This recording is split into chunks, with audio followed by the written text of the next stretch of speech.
Hello everybody, this is quixQuery here, and today we are back for some more vanilla Minecraft.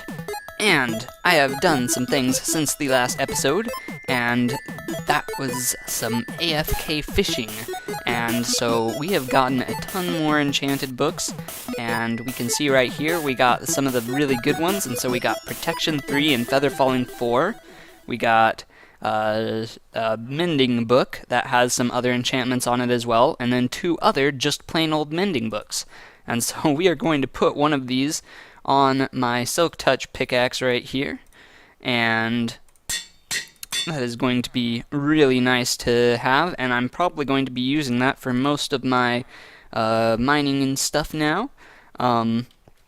But the main thing that we are going to be doing today relates to this mob farm right here, and as you can see, it has met its demise. So apparently my design was not necessarily the best in the world, and so having snow golems all around like that, and have the mobs actually have the opportunity to be able to go and go closer and attack stuff, and yeah, anyway, creepers blew up, it doesn't work, and so we are going to need to revamp this whole thing, and that is the main thing we are going to be doing in today's episode.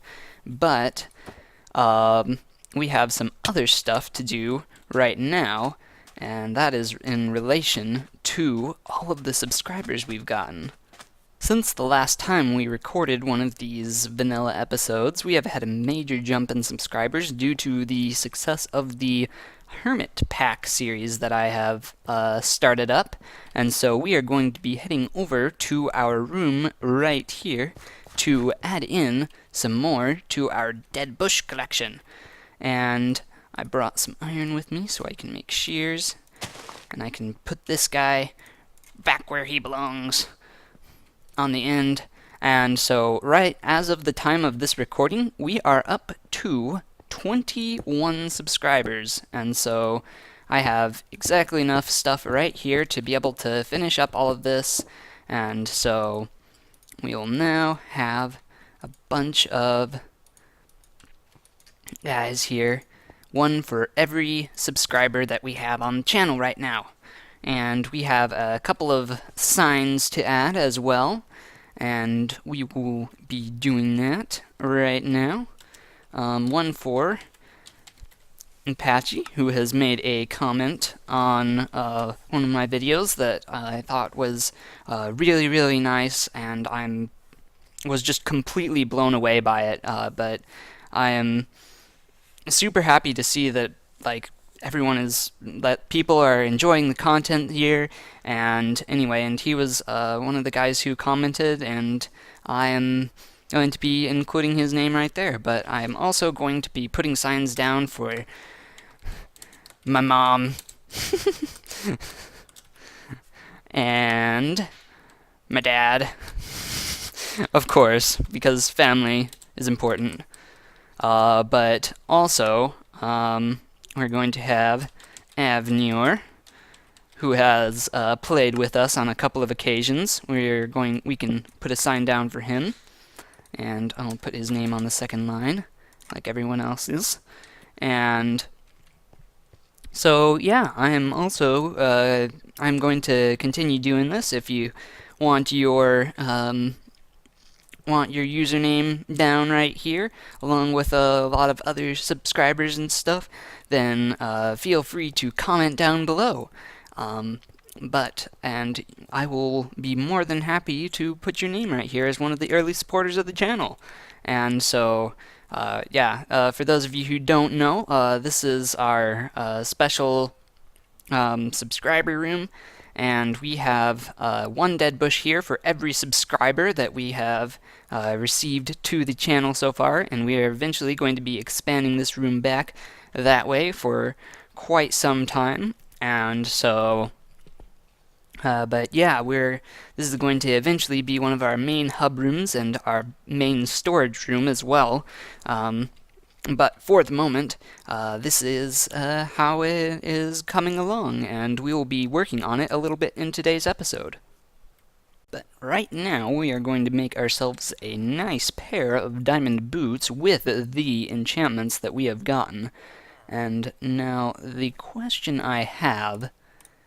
Okay, that enchantment cost is 7.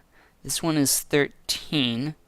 Gives us protection 4. Okay, let's try that. Okay, yeah, awesome. Let's just go with that. And now we have a nice pair of boots with feather falling 4, protection, and mending on them. Super awesome. Very excited about that. And we still just need some unbreaking on our elytra and on our boots as well.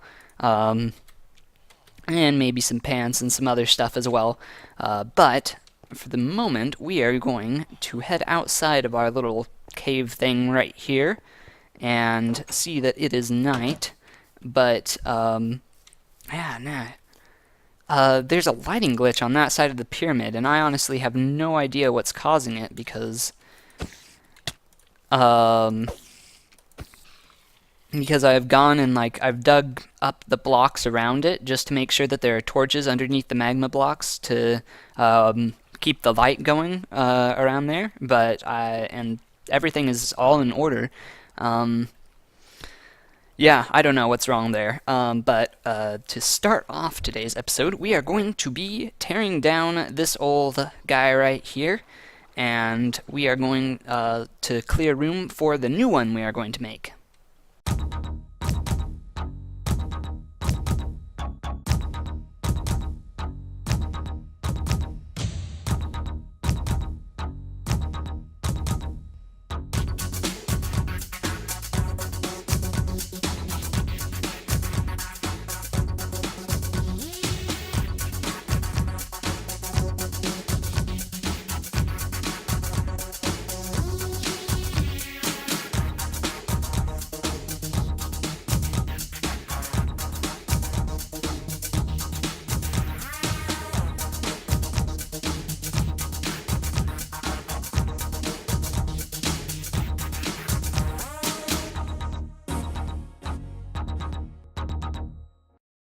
So here we are, up here, looking down on everything, and the pyramid actually looks really nice from up here. I am really liking that. But we have pretty much all the materials that we need to be able to build our new mob farm. And you notice that I didn't have any redstone in my inventory. And that is because we are not going to be completely abandoning the snow golem mob farm design. And so what I have done is I went online and found someone who has a better design than the one that I made up on the spot. And so we are going to be using that design instead. And so we are going to be pillaring up a bunch of blocks and kind of building a circle around where the snow golem will be placed in the center. And so, yeah, that should hopefully go very well. But for the moment, we are just going to sort everything out and probably get started with another time lapse here. So here we are. We're not doing a time lapse yet, but we will. We will. And so we have the mob farm right here, and at least the start of it, and I actually have to go all the way down here because you can't climb ladders while you have your elytra activated. And so, but you can see all the stuff. This is the basic concept of it. We have not strayed from snow golems, fortunately. And so we have our snow golem right there, and we have shears right here, so we can... Yeah. They're so funny looking. Okay, but we have, this is the basic design, and I will put a link to the video that I got this from in the description below. It's by a guy named DerpCrafturr. Anyway, and I watched his tutorial, and it was really good, and so I highly recommend you check it out. It's in the description. But this is the design, and I have just changed out his slabs for packed ice, just because I felt like it. And so what the idea is that the mobs will spawn up there, and then the snow golem will shoot them off. And since there aren't blocks for the mobs to be able to pathfind to the snow golem, or other mobs that might so happen to shoot them, that they will not, that no creeper explosions or anything like that will happen, and others, yeah, and everything will be all fine and dandy, unlike with my previous mob farm. So, here we go!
So here we are on top of the mob farm, but there are still some things that need to be done to this. I thought that this would work as far as a roof goes, but the the blocks down there are not at light level 0 from the sky, which is not necessarily the best, because while mobs can spawn at light level 7 and below, they are more likely to spawn the lower the light level is. And so, yeah, we will probably have to like expand the roof or something at some point. Ooh! Thank goodness feather falling. My goodness. Okay, probably have to expand the roof at some point so that this will have a better chance of spawning the mobs from the skylight. But I've already seen some drops and stuff down here, and we can see it right here. We got some gunpowder. Oh yeah, that's super awesome. But for the moment, the next place we are going to go, lighting glitch, is over to our pyramid right here, and inside it, and all the way down.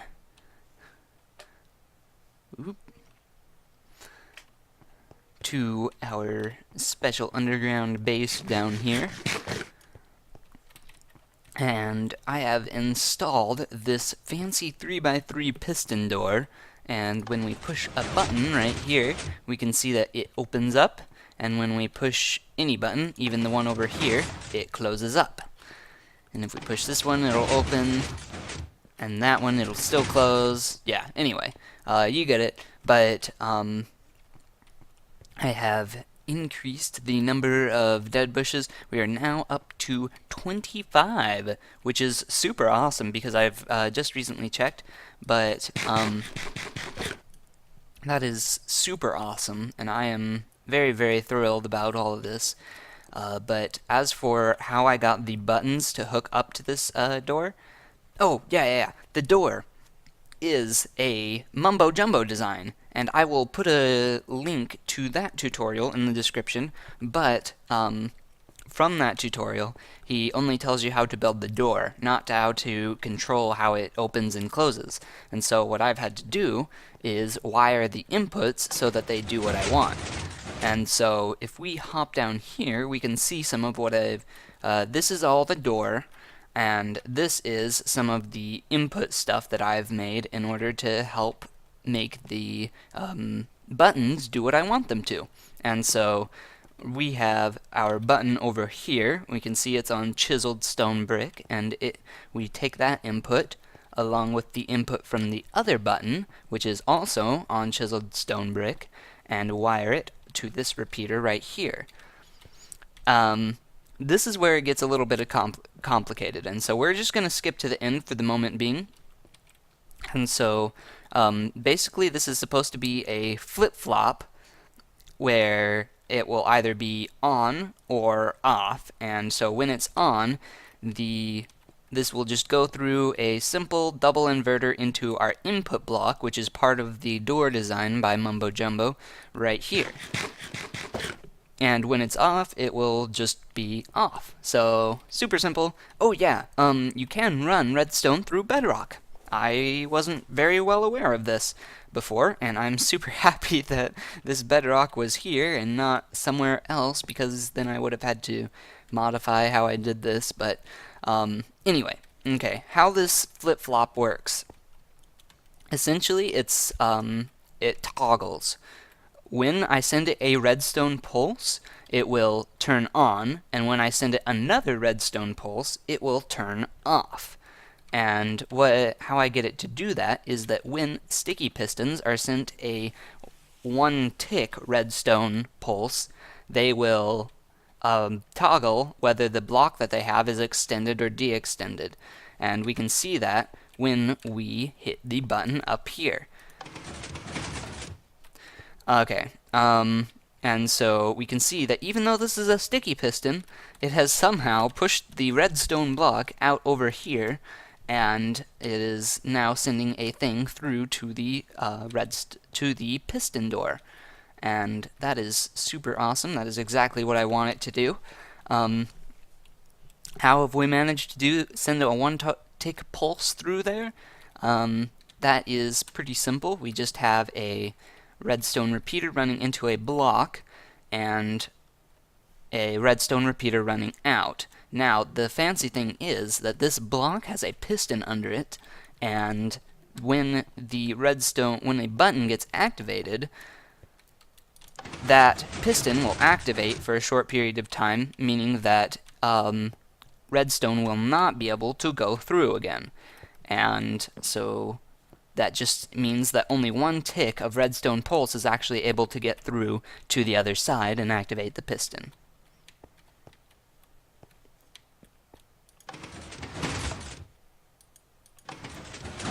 Woo!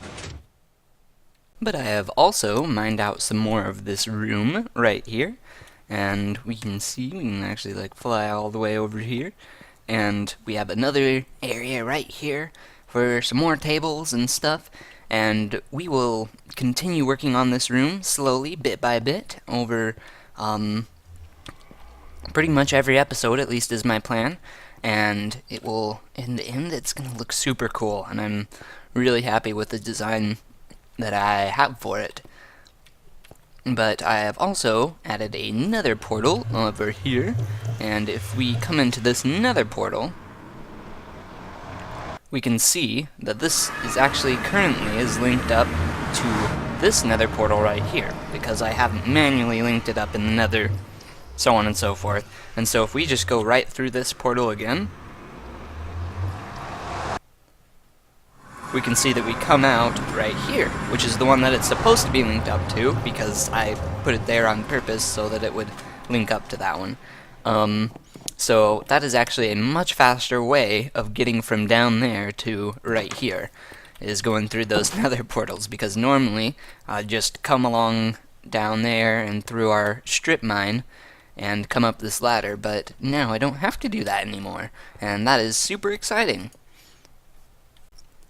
But to finish off this episode, we are going to talk about the Elytra and how I've been flying around with them, and hitting myself with the bow, why I've been hitting myself with the bow and stuff like that, because I haven't talked about that yet.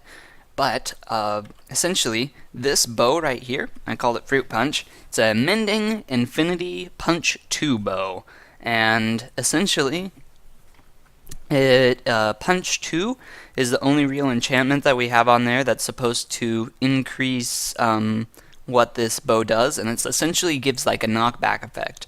And the reason we want that is because we will be hitting ourselves with the arrows from this bow, which will then give us Punch 2 and knock us forward, propelling ourselves more with the Elytra. And so you can see when I start flying right here with the Elytra that I can look about horizontal, and I will hit myself with the Punch 2 bow if I just barely tap it.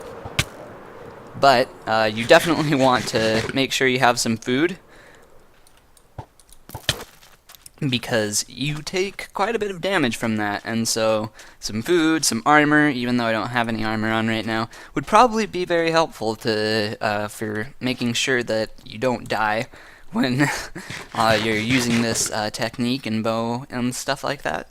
But it's been working super well for me, and I've gotten pretty decent at it. And you can see that you can actually increase how high you are just by using this this bow technique. Oh hey, and we can see our mob farm working too, which is super awesome.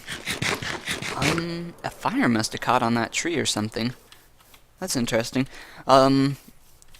But anyway, that is the Elytra technique that I have been using, and I'm going to continue to be using that because it has been working super well. And anyway, but we are going to head over to the statistics spotlight for today's episode. Fish. Awesome, so here we are with our statistics spotlight, which is mineblock.torch, and we can see that this has had some odd numbers, and it kind of had a bit of a trend where it started off pretty flat, and then for whatever reason in episode 5 we suddenly started having big jumps, which continued until episode 9, where we had literally nothing, no jump at all, and we can see those numbers are exactly the same by going up to the top and looking at the data. 1,647 torches that I have mined, and then in episode 9 we have 1,647 torches that I have mined. Now, this makes sense when we think about it, because episode 9 was the Ender Dragon fight special, and so I don't typically worry about lighting up the end unless I am working in an area that I'm going to be super often, and so that makes a lot of sense, and so that I didn't place or mine, well, I didn't mine any torches, is really what this number means. And then in episode 10, though, the number only increased by let's see, how much is that? 1 plus 3, 4. The number only increased by 4 from episode 9 to episode 10. It kind of even looks flat on the graph right here, which is very interesting. And so we can also see that it continued to go somewhat flat even until this episode, and so it kind of makes me wonder what I was doing in episodes 4 to 8 that would have made this number, the number of torches that I have mined, go up so much. And if any of you have any ideas, I would love to hear them in the comments, because I honestly have no idea. Anyway, I hope you enjoyed today's episode, and as always, the CSV of the statistics as of the end of this episode are in link in the description below. and I will see you in another episode. Take care. Bye.